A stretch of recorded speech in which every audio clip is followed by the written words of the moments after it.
Good morning, students.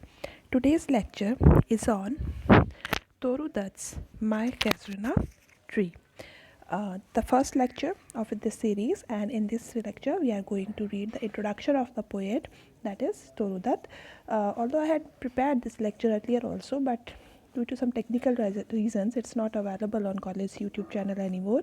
So I am preparing it once again and sharing it with you people so that you can go through it. So in this lecture we are going to read about the poet Toru Dutt, the introduction of the poet Toru Dutt.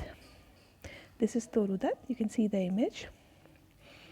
Toru Dutt, who is often considered as the first Indian poetess to write verses in French and in English. She is considered as the first Indian poetess, the lady poet. Prior to her, Michael Madhusudan Datta, another Indian poet from Bengal, had tried his hand in writing prose and poetry in English.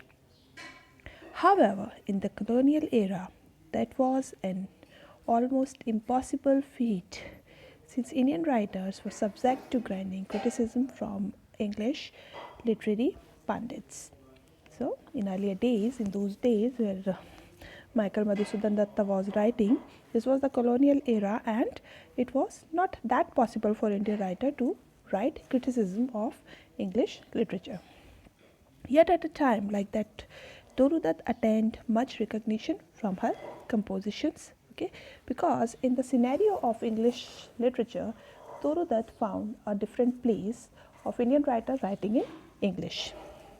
Her work went on to being reviewed favorably enough to get republished, yet she would not live very long to see any of it. So her works were frequently published and republished and translated into many languages, but she lived a very short life and she could not see what has been published and what has happened after her death. Torulata Dutt, also known as Toru, was born to a Bengali family on March 4, 1856 in Rambagan, Maniktola Street in erstwhile Kolkata. She came from a liberal family where education, art, and linguistics were encouraged. Her ancestor Nilmoni Dutt had settled in Kolkata, leaving his hometown in Ajapur, Bardwan, some decades before. Nilmoni Datta, though a pious Hindu, loved conversing to people from different spheres of life. As a result, the family as well acquainted with many Christian missionaries and European settlers, which was a sign of affluences in those days. Her father, Govind Chandra Datta, was an esteemed employee of the government of India, was a linguist himself. He had published some poems sporadically over his lifetime.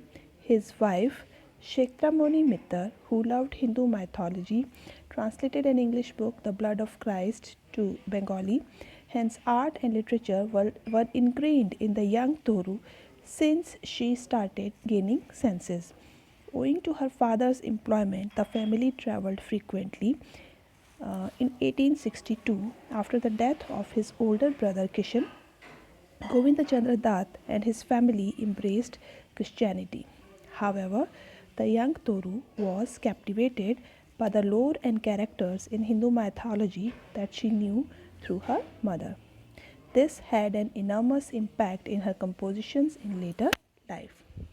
The early death of her older brother Abju at the age of 14 profoundly affected her father, who became quite protective to his two daughters. Toru and her older sister Aru were never left alone and accompanied their father wherever he went. In 1869, the family moved to France.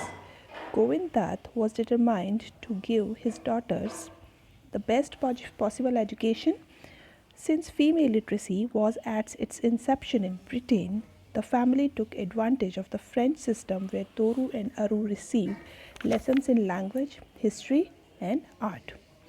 They were also well instructed in music, especially in piano. Both sisters were avid readers of books and showed a great deal of proficiency in French language. They were fed on a literary diet of well known writers such as the Bronte sisters as well as Victor Hugo.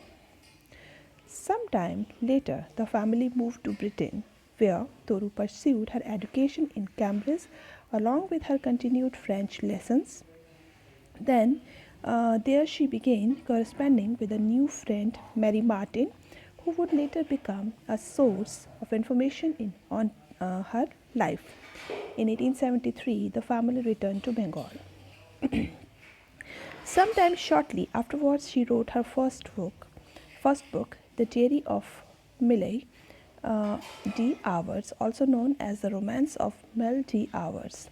Her sister Aru, who was distinguished for her painter's hand, was supposed to have made the illustrations for the book. However, in 1874, Aru fell into a series of health troubles and passed away. The book did not see the light of day until about 1881.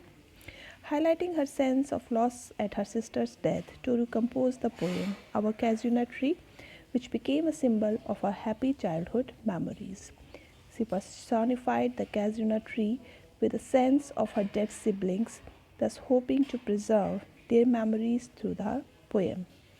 In 1876, the first edition of her book, A Sheaf Gleaned in French Fields, was published by Saptahik Sampad Press, Bhuvanipur.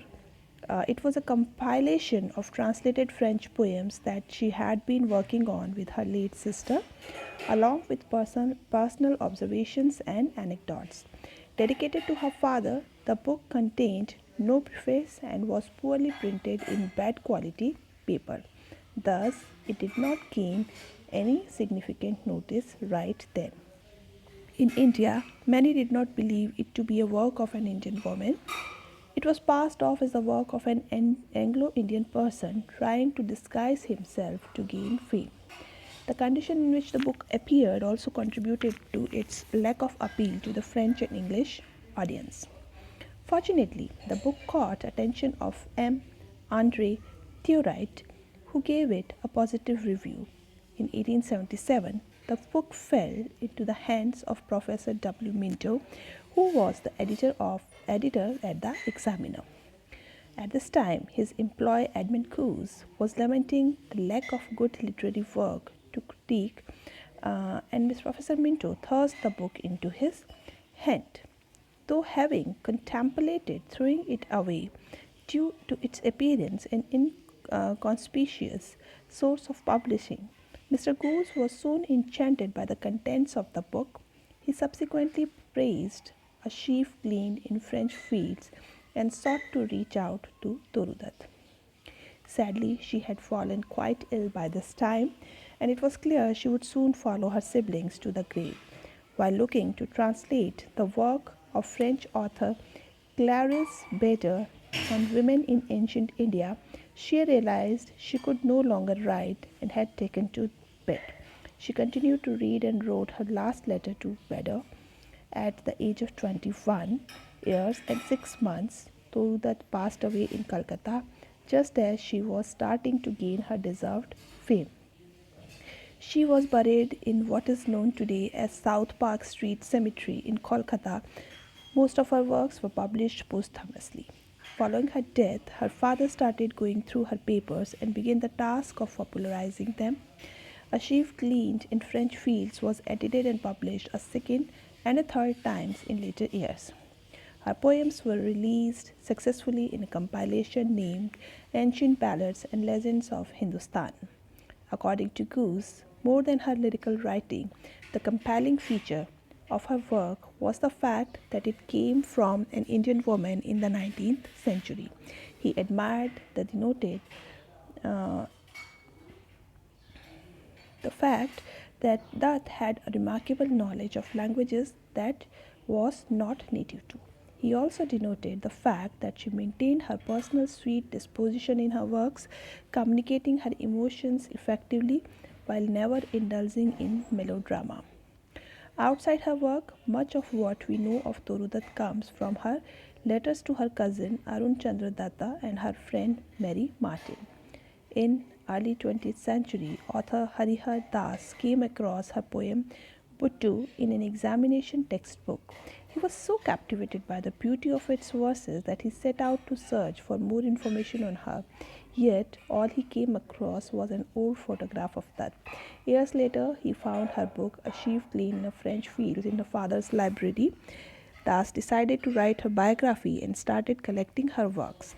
He later got in touch with her remaining family along with Mary Martin herself, who provided with all the correspondences sent by Toru Dutt.